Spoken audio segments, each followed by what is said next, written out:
So my name is Denise, as Ms. Luna already said. My project is to do infection prevention because I noticed that we need to, all be aware of infections. Okay.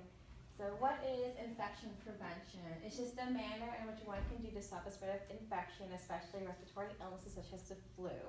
Okay, and according to the Centers for Disease Prevention, that's the center in Atlanta where the main area where they try to control disease prevention. Millions of people have acquired infection while receiving care. And this facility, kids do get the care, so they are, prevalent to get it. My objectives for this presentation, I do want you guys to understand disease transmission, obtain a working knowledge of proper hand hygiene, apply disease prevention knowledge to workplace, and apply proper infection control within the facility. Okay, so let's start with some statistics. The causes of death. These are also from the Centers for Disease Control and Prevention. The number one things I wanted to, touch base on is the chronic lower respiratory diseases and influenza and pneumonia. So those two are pretty much the big culprits here in this facility that people tend to catch, and you can die from those. Okay. This is a quick look. I did get the reports from Ms. Lynn about the illness reports here. The biggest one here that you see here, the red, is strep. So this is starting from August 2016 up until now. Strep was the biggest culprit here for all the kids here. And the next one here, this big one here, is pink eye. And those two illnesses are contagious, okay? And this is hand, foot, and mouth, and this is your flu. Everything else is like head lice, ear infection, RSV, and impetigo, and all that, okay? And this is, this year, January and February, as you can see, your big one here is flu. And flu is very, very contagious. And your other big one is strep. So strep and flu are your big ones here for your illness reports for your kids. And of course you get everything else like C. diff, scarlet fever, pink eye, RSV, head lice. Okay? And I also got your health notices we sent out to parents from 2012 to 2017. Big one is strep, obviously, and then you get your flu, and you get your, I think this one is pink eye, and you get your lice, and this is the flu. Okay? And those are all contagious diseases. So where are they coming from? Disease transmission, these are just basic transmission. You got your physical contact. Some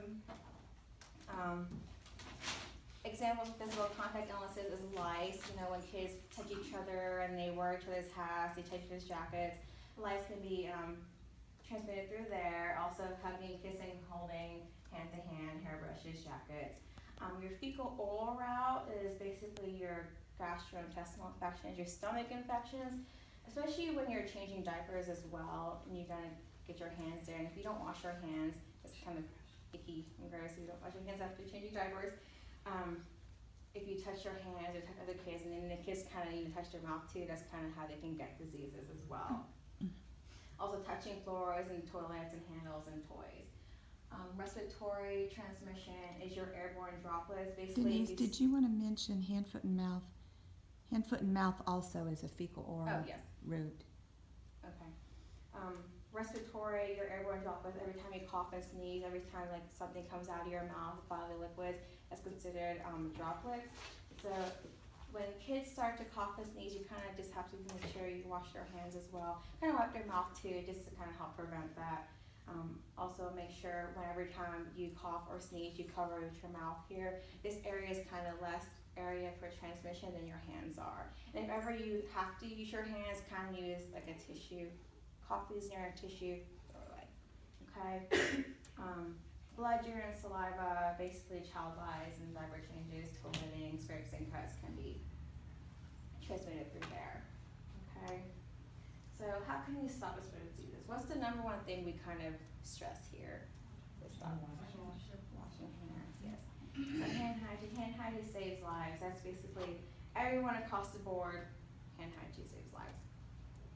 So how long are you supposed to wash your hands? You're supposed to wash your hands for at least 20 seconds. If you don't know, sing happy birthday to yourself. So also kind of mention that you have to, not just with soap and water, but the friction helps with that. So make sure you rub your hands really, really, really good.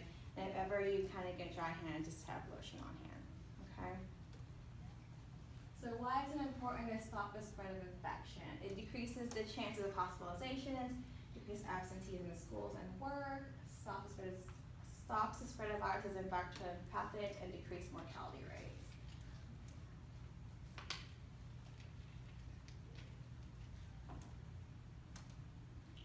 So when to wash your hands. This is pretty self-explanatory. Always wash your hands before and after eating, after using the toilet, after changing, blowing your nose, touching an animal. Pretty common sense to wash your hands with them. Basically, anytime you see that there could be a transfer pathogen. When you touch a kid, touch another kid, make sure you wash your hands between them. I know it's not ideal because, I know you guys are so busy trying to grab kids, grab another kid, but if you notice one kid's kind of blowing their nose or kind of have sniffles or snots in their nose, kind of like pay attention, like wash your hands in between. Don't transfer that what that kid has to another kid, okay? And one thing that we do here too, Denise, you may not even be aware of, is the kids wash their hands when they come in the classroom, and they Okay, wash their I know hands that. when they go out, when they come in from outdoor time. So, Okay, well, that's good too. yeah. According to the CDC, which is the Centers for Disease Control and Prevention, stay home when you're sick, cover your nose and your mouth with a tissue or in your elbow, avoid touching eyes, nose, or mouth, clean disinfect surfaces, get vaccinated, okay? Let's see, some other good health habits: avoid close contact. I know it's kind of impossible because we want to hug our kids all the time, but just, if they're sick, just don't try to keep hugging them. Stay at home when you are sick. I know a lot of times everybody wants to come to work and, not miss a day of work, but if you are feeling sick, please don't come and spread your sickness and everybody else, okay? Cover your nose and mouth, which is obvious, and stressing it a lot. Another solution I want to kind of go over, that maybe we can formulate a hand hygiene routine, like what Ms. Lynn said, the kids do come wash their hands every now and then, but maybe every so often kind of wipe their hands with baby wipes, or every now and then wash their hands. Just kind of go, hey, let's just wash our hands. So that way you kind of just preventing all that infection spreading everywhere. And wipe your hands after they play with toys. I know that a lot of kids like to put the toys in their mouth, and a lot of them like to holding it, and it's also on the floor. So make sure we just kind of wipe their hands with that, because it can spread because they're all stuck in their toys and everything. And routinely sanitize their toys with appropriate cleansers, and routinely sanitize their environment. According to the CDC, after you sanitize it, you have to kind of let it sit for 3 to 5 minutes and then kind of wipe it off. That will make sure that all the germs are off it. Let's see.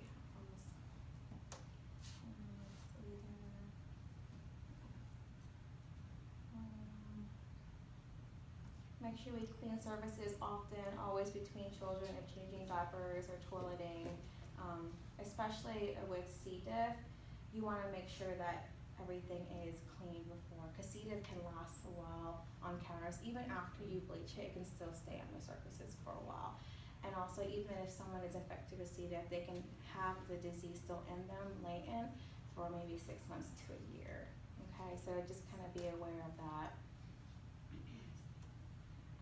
So know when to break the cycle. Community part of the solution, not the problem. Maintain awareness of the environment. If you know someone is sick, make sure you wipe everything down and stay informed, and maintain knowledge about the disease. So if maintain knowledge about the flu, wipe your hands, cover your mouth, maintain knowledge about some gastrointestinal infections, make sure you wipe the surfaces, make sure you wipe everything.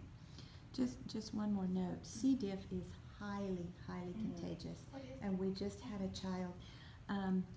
It's a gastrointestinal disease. It's very prevalent, more prevalent in hospitals, nursing homes, where there's immunocompromised and close quarters, and maybe not as good a hand washing as there needs to be, but it's extremely contagious. And we did have a child just a couple weeks ago diagnosed with that here. So. And the spores can literally live on the surface for months. And bleach is the only thing that cleans it. No disinfectants other than bleach will kill it. Hand sanitizer will not work, will not kill the Alcohol on our hands. sanitizers do not work. So it's one of the biggies. It's one of the biggies, and we don't often see it in centers like this, because even though we have some immunocompromised, it's not like it is when you've got multiple illnesses and you're very old and you just can't fight them off. But something to Usually, just be aware of. if you take a lot of antibiotics, And- basically C. diff is Clostridium difficile. Basically, it's just a flora living in your stomach, and if it's spread too much, it can cause like disruption in your tummy. If you've got kiddos that are on multiple rounds of Mhm. antibiotics, they're at risk because it's killing off all your good bacteria. Mhm. That's why kiddos get diarrhea when they take antibiotics, because the good flora has been killed off. Well, it's the same way with C. diff. It gives C. diff an opportunity to take over because the good flora is not there to fight it. So, go ahead. Sorry, You got Denise. it, Didn't yeah. want to interrupt, but You cover C. diff for me. Some barriers I want to try to have you guys overcome. This is not really more, this is more like just general barriers, some different cultures. Maybe some parents don't really stress hand hygiene, maybe some families don't stress it, some kids don't really, are taught hand hygiene. Just kind of remind your kids, you know, proper hand hygiene routine, different languages. Maybe some kids don't understand what you're trying to tell them. Just try to like incorporate in teaching them. Lack of knowledge or training, workload, time constraint, I know that's a biggie here. I know that you guys trying to get the task done, but make sure you're aware of what you're doing, because if you just kind of keep transferring kids between toileting, you're basically giving each kid whatever was that kid had. So make sure we just kind of wipe down every now and then between kids and wash hands between kids. and we have no staffing issues here, so that really shouldn't be a problem. Accountability, make sure we just change gloves and wear gloves when you can, okay? And lack of supplies, so make sure we always have our supplies ready, okay? Any questions? No? All right, come get snacks, everybody. Denise went